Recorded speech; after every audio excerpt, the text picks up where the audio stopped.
इंसाफ हुआ है, पाकिस्तान में इंसाफ हुआ है। आज कानून के नीचे ताबे हो गए हैं तमाम हुक्मरान। आज अल्लाह ताला ने बहुत करम किया है, अल्लाह ताला करने वाला है। मगर आज सुप्रीम कोर्ट ने जो फैसला दिया है, सब सबूत देख के तवील एक सफ़र के बाद उसमें नई दफ़ा पाकिस्तान में ऐसा कुछ हुआ है और जो आगे होने जा रहा है, रेफरेंसेस फाइल हो रहे हैं, टाइम बाउंड है, सुप्रीम कोर्ट का एक इम्प्लीमेंटेशन बेंच है।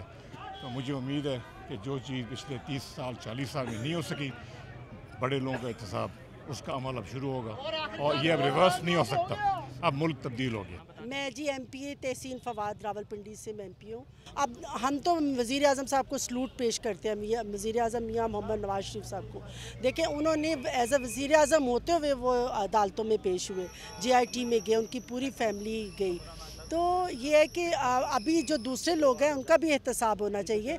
ये 470 लोग हैं, 470 लोग पनामा केस में हैं, उन सबको लेके आना चाहिए और एक एक को गिन के ला। ये तो उनके अपने ख़ानदान का मसला था और वो जद्दी पुश्ती अमीर है। कोई आज ये इनके क्या कहते हैं ज़कात खैरात लेके वो अमीर नहीं हुए। देखिए, नवाज शरीफ ये कहता था कि मैंने 3 नस्लों का हिसाब दिया है।